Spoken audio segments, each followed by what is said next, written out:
Carol Ann wanted a perfect wedding, a perfect husband, and a perfect family, but her desire to control the uncontrollable becomes her undoing. What starts off as a cute love story quickly turns into a body horror nightmare. As Carol Ann continues to hit setbacks on her way to a perfect life, she develops an unhealthy habit to deal with the stress. And as her life spirals into disarray, this form of relief turns into a sickening mutilation. Despite reading dozens of horror comics, even I found this one hard to stomach at times. Don't let the cute art style fool you. This comic is not for the faint of heart. This is Tender. Hello friends, this is Grease speaking, and today we're looking at Tender by Beth Hetland. It's short and sweet, if by sweet you mean jam-packed with tragedy and cringeworthy body horror. This is another comic I kind of found by accident. I think I saw it mentioned on Reddit or something, and I was surprised to find that it hadn't gotten much attention, even for the disturbing aspects alone. Part of why I found this story so compelling and hard to put down is that it starts off so lighthearted and innocent. You think you're gonna get a typical slice of life, meet cute story, only to be pulled into a spiral of depravity and terror. The characters and situations feel real and touch on issues that people deal with every day, so when things are taken to the extreme, it's painfully visceral. I should warn you, Tender deals with some difficult subject matter as well as some pretty extreme gore at times, so fair warning, this one's a doozy. But without further ado, let's get into it. This is Tender Explained.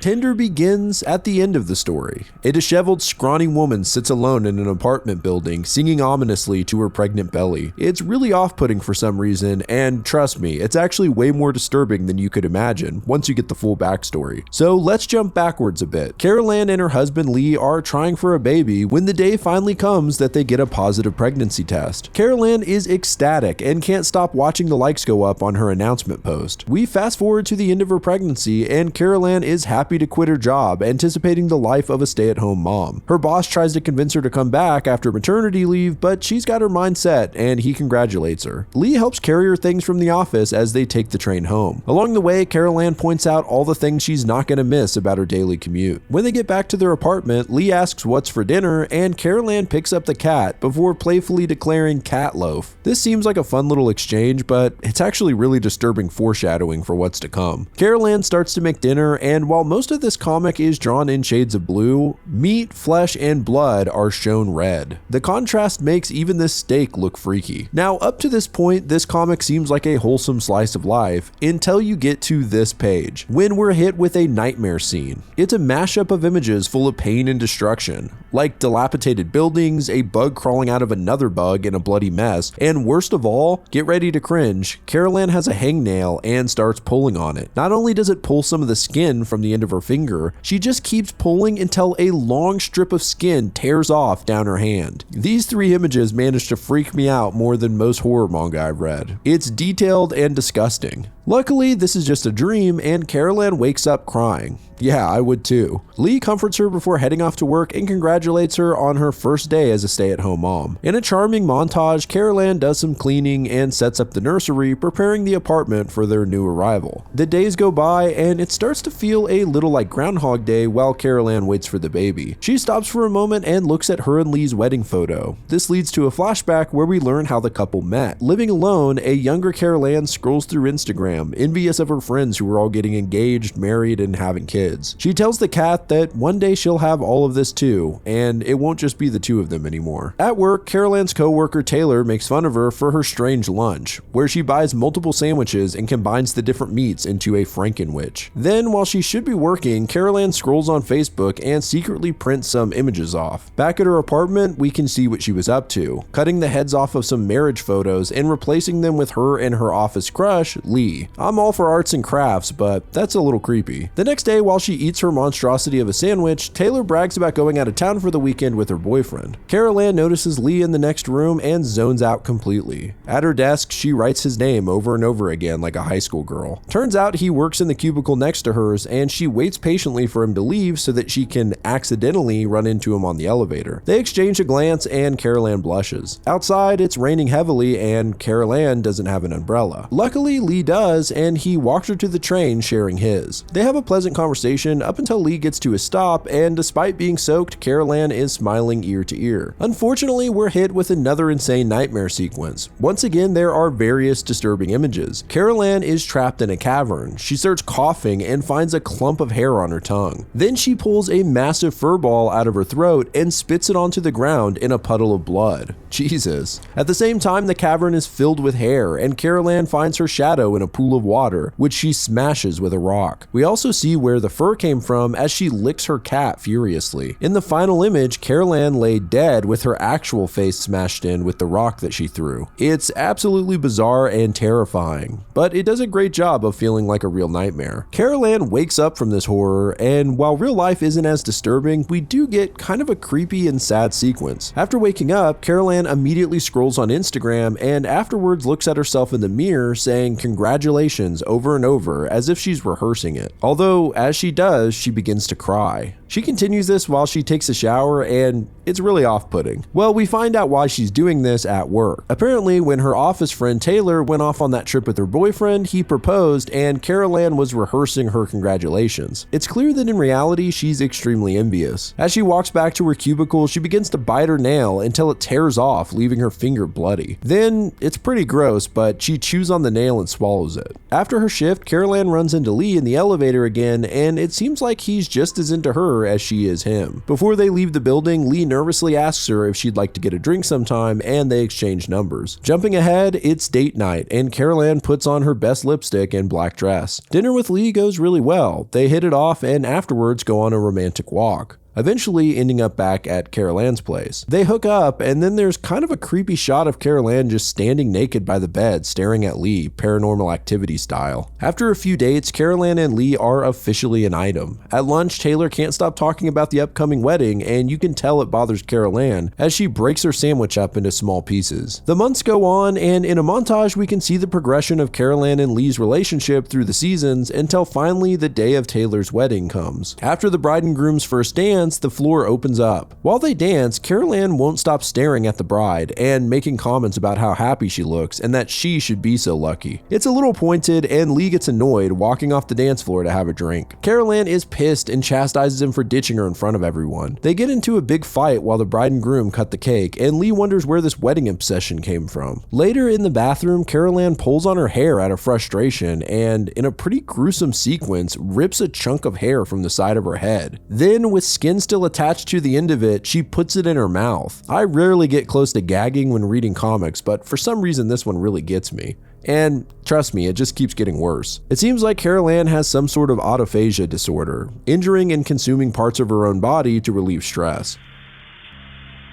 She comes back from the bathroom in a better mood and asks Lee if he wants to head back to her place. Back at home, Carol Ann sits in bed and starts pulling on the dry skin on her heel. Eventually, she peels some off, and it tears into her foot a little as we can see a dark bloody spot underneath. Lee comes back to bed and falls asleep while Carol Ann lays in the dark looking at Taylor's wedding photos on Instagram. She then quietly pulls the loose skin from her foot and starts eating it. Ugh. In another time jump, we see Carol Ann and Lee moving into an apartment together. Carol Ann gets dressed up for a brunch date with her girlfriends, and on the train ride over, she starts biting her finger again, giving her another gnarly hangnail. She shows up a little late and finds the girls a few drinks deep. Soon, the conversation turns to Taylor and how married life is. Carol Ann tunes out and looks down at her hand, imagining an engagement ring on her finger. Then she hides her steak knife in her pocket and heads off to the bathroom. We don't see exactly what happens other than blood going down the drain and Carol Ann clearly doing something with the knife. Yeah, I don't know if I want to see what she was doing. In another jump, it's now the night before Carol Ann and Lee's wedding. I guess he finally popped the question. After Lee goes to sleep, Carol Ann reaches into the back of the closet to grab the weird book she made all that time ago, where she glued her and Lee's heads onto a married couple. She takes it up to the roof of her building and burns it in a pot. It's a really creepy scene. Well, the wedding and reception go off without a hitch, and it truly is a perfect day. When they get back home, home, Carol Ann tells Lee to keep his jacket on. She wants to take some photos to post on Instagram so she can get that sweet dopamine hit she's been wishing for so long. We move ahead in the timeline quite a ways here, and let me warn you, this second half of Tinder is not for the faint of heart. At the hospital, it seems Carol Ann has just given birth to her baby, and the nurse leaves her and Lee for a moment alone. But something's off here. Lee looks mortified. Carol Ann says the baby is perfect and has his eyes, but he refuses to come over, saying he just can't do it. Carol Ann begs him with tears running down her cheeks, saying she needs her papa. At these words, Lee loses it and tells her that that is enough. You can tell he regrets raising his voice, and Carol Ann breaks down, saying she's still our baby. Lee tells her that it was their baby. If you hadn't put it together yet, it's a stillborn. The baby Carol Ann wants her husband to hold so badly is dead. Yeah, so not only does this comic have some gut-wrenching body horror, but it also has to throw this at us too. In another montage, the couple leave the hospital and try to move on with life. Lee slowly adjusts back to his normal self, while Carol Ann has a hard time getting out of utter depression. In another nightmare sequence, Carol Ann walks through a field. She looks down at her pregnant belly when it suddenly deflates and she begins to puke up a swarm of locusts. She wakes up early the next morning and makes some breakfast. It seems like she's actually in a pretty good mood. She wakes up Lee and says that it's been 90 days, so now they can start trying to get pregnant again. Lee is a little less than enthused on the proposition and asks if they can wait until after work. He heads off for the day and leaves Carol Ann to stew over his lackluster response. She starts cleaning the house in a pissed off mood and eventually makes dinner. There's kind of an eerie panel of her untying a questionable looking package of meat, and then she just stands still for an inordinate amount of time, once again reminding me of Paranormal Activity. Lee comes home from work and just tells her, "Let's be quick, I don't want to miss kickoff." Wow, what a charmer. As promised, Lee makes quick work of their lovemaking session and hurries off to watch football. Carol Ann drifts off to sleep and has another nightmare. She's running down a hallway chasing a bird. The bird won't stop running into walls, breaking its wing and causing blood to run from its beak until eventually it falls to the floor at her feet in a bloody mess of feathers. She wakes up in the middle of the night and makes her way into the kitchen, where she pulls the leftovers from the fridge and starts furiously eating the meat with her bare hands. Her cat stares at her while she does this, and she just gives it a dirty look as if she feels judged. The next day, Carol Ann says that they should try again tonight, and averting his eyes, Lee agrees. Once again, Carol Ann stands motionless in the apartment until it's late at night and Lee still hasn't come home, so she finally goes to sleep. Lee shows up and sneaks into bed, but Carol Ann's actually wide awake and asks him where he was. After a long silence, Lee says he doesn't want to do this anymore. If something went wrong, he just can't bear to go through it again. Carol Ann doesn't answer, and he thinks she must be sleeping, so she's wide awake and stewing over what he said. The next morning, Lee apologizes for coming home late and says that they could try again tonight, but Carol Ann angrily says there's no point, she's not ovulating. She gives him the cold shoulder as he heads out the door. It cuts to some unsettling images of Carol Ann using a meat grinder to make sausages, and the use of red coloring here makes it way creepier than it needs to be. Even weirder, she starts to eat some of the raw meat. Whoa. Later, Carol Ann stops at the store to pick up a pregnancy test, which comes back negative. She looks down at the results and then eerily looks into the bathroom mirror, faking a smile as tears roll down her cheeks. Lee comes home and Carol Ann presents a delicious looking dinner, but Lee says that they need to talk. He sits her down and tells her that he's been privately seeing a therapist and says that he knows she really wants to have another baby, but he just doesn't think he can after what they went through. He doesn't think he'll ever be able to. They both want different things, and he thinks ultimately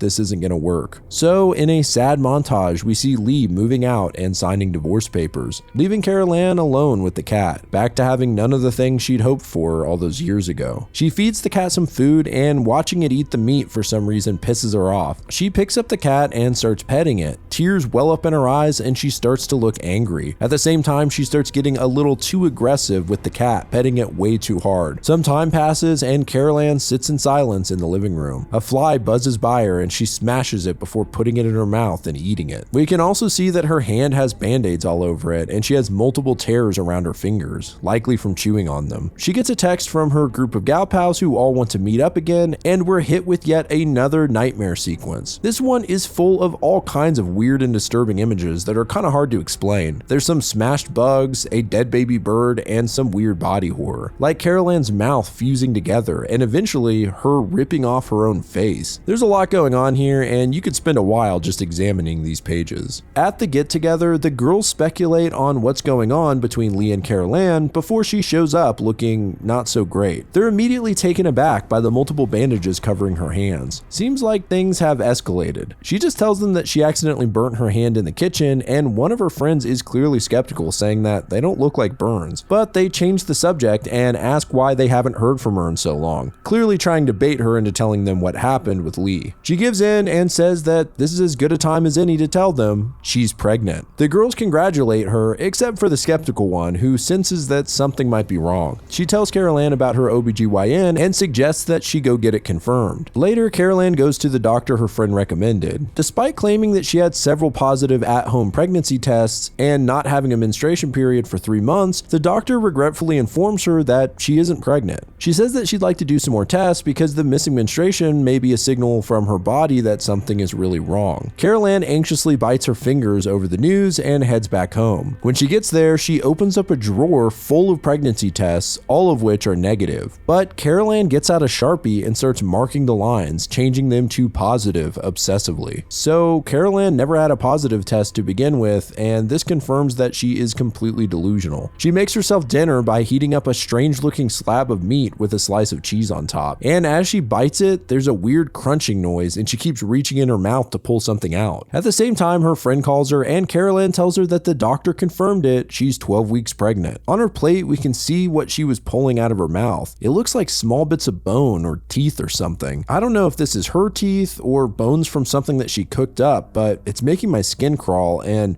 I haven't seen the cat in a little while. Some time passes, and Carol Ann enters her apartment to find a surprise party waiting for her. Her friends put together a baby shower, and now that we can see her in the light, Carol Ann isn't looking too hot. She looks emaciated with sunken eyes and cheeks. However, she does look pregnant, which is confusing and a little disturbing at this point. The girls mention that they got in using a spare key Lee gave them ages ago, and they also wonder where her cat is. They haven't seen him around the apartment. Her friends are pretty concerned about her and urge her to eat something. Carol Ann just breaks down crying, and her friends try to comfort her. It's clear that they found out what happened with Lee and say fuck him. Looking at all the gifts, Carol Ann says that this is all way too much, but her friend Taylor says they really wanted to spoil this one. A demented Carol Ann gives her a look and says, "What do you mean this one?" instantly making the room quiet and awkward. And soon after, they all file out. As they leave, Carol Ann says she's so lucky that her firstborn will be so loved. As she comes back inside, her stomach growls, and she takes a bunch of pictures of the decorations to post online. She looks at one of the balloons and sees her reflection, which prompts her to violently squeeze it until it pops, and then she pops all the other balloons in succession. After cleaning up, Carol Ann walks into the kitchen and starts heating up a skillet. Then she walks into the bedroom and changes into a bathrobe. It's here that we see something truly awful. There are huge chunks of flesh missing from her legs. She places a chair in front of the stove and sits down. Then, in a truly horrifying and revolting scene, she then ties off one of her cut up legs to numb it, and using a kitchen knife, slices almost the entire back half of her leg off and plops it onto a plate. She then takes the hot cast iron skillet and uses it to cauterize the massive wound before placing it on the stove and cooking up her own flesh with butter. As she does, she pats her belly, telling herself to stay strong for the baby and trying not to lose consciousness. Next, she sits at the table and proceeds to eat her own leg. After finishing up the entire slab of bloody flesh, she looks down at her grotesque bulging stomach and asks if that was yummy, saying, "Mommy will always take care of you." She then sits in her rocking chair by the window and starts singing, bringing us back to the very first few panels and ending where we began. I have to say, I have covered a lot of horror comics and some pretty messed up stuff, but for some reason the body horror in Tinder makes me very squeamish. Maybe that's because for the most part, it feels very close to reality. It's easy to imagine it vividly, and it's just so visceral. I really didn't know what I was getting into with this one. I heard it had some horror elements, but I didn't expect the utter tragedy that would unfold. While it's pretty self-explanatory, it might be worth noting some of the themes here, like envy, expectation versus reality, and the harms of social media. Carol Ann, idealizes her perfect life of getting married and having children, but sometimes she tries to force this ideal onto reality and cares a lot about how she's perceived online and to her friends. One panel that I think subtly showcases her obsession with presentation is when she makes breakfast for Lee early in the morning and waits way too long with coffee in a mug until he walks around the corner. Also, she can paint the picturesque image of a wife grabbing her husband a cup of joe in the morning. Now, there's obviously nothing wrong with trying to realize your goals, but Carol Ann shuts down when the reality isn't matching the ideal. Societal expectations weigh very heavily on her. As a result, she carries around these shortcomings with resentment and stress that she relieves through autophagia. As the setbacks of life come one after another, reliance on this stress relief culminates in a sickening way. At least that's my take. Now, the hoity-toity analyzing of underlying themes is fun and all, but a more literal question is, what's wrong with her stomach at the end? I mean, she can't actually be pregnant, right? It implied that she ate the cat, but is that why it's bulging like that? Or is it just the fact that autocannibalism must be terrible for digestion? Anyway, what do you guys think? Were you as skeeved out as I was? Let me know in the comments, and please support the author Beth Hetland by picking up a copy of Tinder at your local bookstore or comic book shop. Shout out to Kill Me Katie as always for the intro and outro music, which is likely playing right now, and if you want to see your art at the end of my videos, email me a submission to the address below with a name or social media handle. But I appreciate you guys watching at all. This is Grease speaking. Goodbye, friends.